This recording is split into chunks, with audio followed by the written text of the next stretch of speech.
안녕하세요. 꿈을 이루는 부동산 꿈부입니다. 오늘은 토지 땅 매매 세 번째 시간입니다. 제 블로그에 있는 내용을 바탕으로 말씀드립니다. 별거 아닌 것 같지만 머리 아프게 만드는 묘에 대해서 얘기할게요. 토지, 특히 밭이나 야산, 산을 매입하려고 현장에 가보면 묘가 있을 수 있습니다. 땅 매수 시 묘는 별거 아니라고 생각했다가는 큰일 납니다. 안 된다는 얘기죠. 공분과 제사 지낼 때 필요한 공간은 내 땅이라고 하더라도 마음대로 활용할 수가 없습니다. 분묘 기지권이라는 것이 있는데 관습법상 인정받는 권리입니다.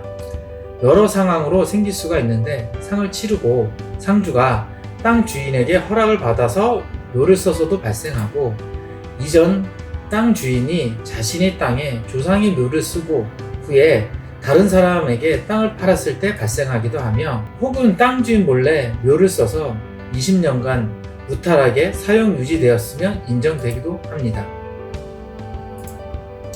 이 부분이 문제가 많았던 터라 2001년 1월 13일부터는 땅 주인 허락 없이 몰래 쓴 묘는 분묘 기지권이 발생하지 않도록 했어요. 그래서 땅을 매수할 때는 특히 산과 수풀이 무성한 곳은 현장을 꼼꼼히 살피면서 전체를 다 둘러봐야 합니다. 주변에 주민이 거주시는 방문해서 물어보기도 하고, 시군구청에 묘지대장, 묘족부 발급 신청해서 확인하기도 해야 합니다. 오랫동안 주인이 모르고 관리가 안 된 묘는 이장을 할 수가 없습니다. 이런 경우에는 해당 토지 등의 사용에 관해 당해 분묘 연고자의 권리 없음을 증명하는 서류를 첨부해서 시군구청장에 이장 허가를 신청해야 합니다. 개장, 이장 허가증을 받고 중앙일간신문을 포함한 2개 이상의 일간신문에 40일 간격으로 묘 위치, 장소, 개장 사유, 개장 후 안치된 장소와 기간, 묘지 설치자의 성명과 주소, 연락 방법을 2회 이상 공고하면 세금을 면할 수가 있습니다. 신문 한 곳을 대신해서 시군구의 인터넷 홈페이지에 게재해도 됩니다.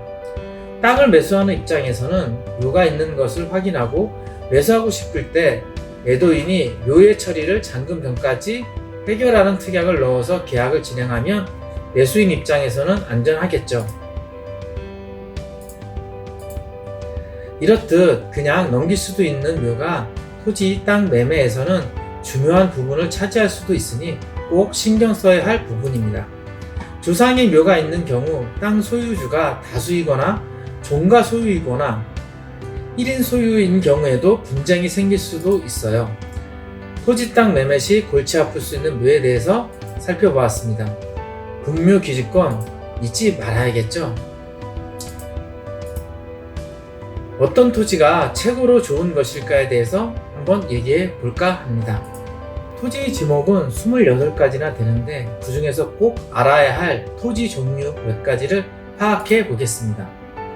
대지 부호로는 보통 건물을 지을 수 있는 토지라고 생각하시면 됩니다. 주로 아파트나 상가, 주택 등을 지을 수 있고, 이와 같은 건물이 있는 경우에는 지목이 대로 되어 있습니다.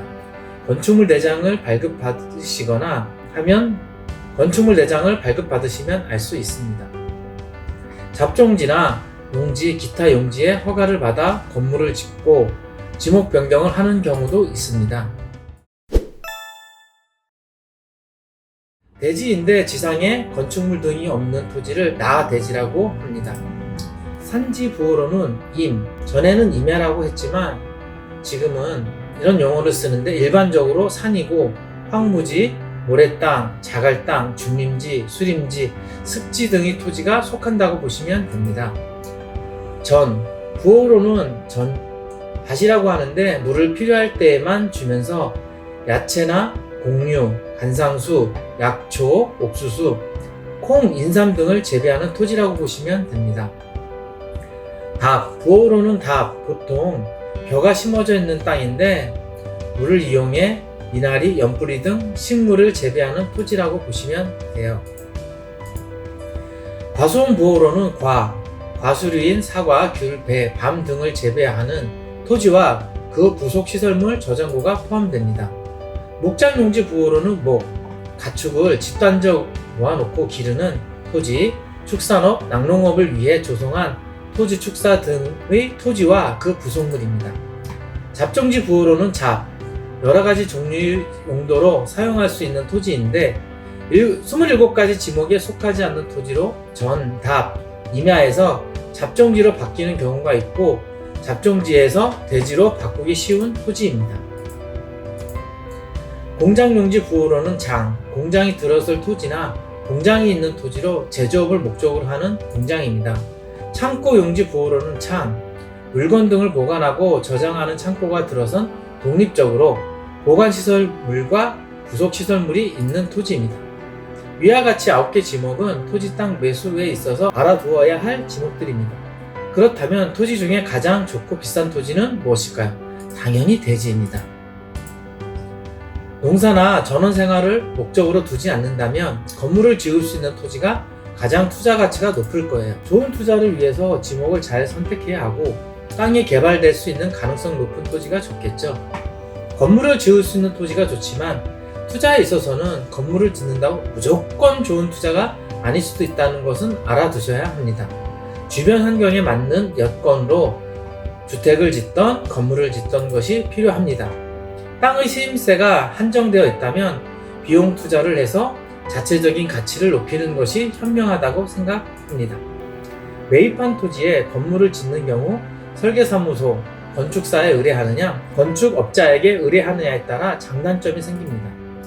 건축을 하기 위해서는 설계가 꼭 필요하고 건축업자도 필요한데 누구한테 의뢰하느냐에 따라 이들 간의 갑을관계가 바뀌기 때문입니다. 건축사를 통해서 설계하고 건축업자를 별도로 선정하게 되면 건축 비용 등이 더 발생하기는 하지만 건축업자가 설계대로 건축이 안 될 시 건축사가 건축업자에게 하자 보수 등을 명확하게 할 수 있으니 건축의 하자가 줄어들겠습니다. 반대로 건축업자에게 모두 일임을 하게 되면 건축업자가 건축사에게 설계 하청을 주는 경우가 되므로 건축업자는 설계 비용을 줄이겠지만 하자가 발생 시에는 건축사가 건축업자에게 하자 복수 요청 등을 하기가 어려워질 수도 있다는 상황입니다.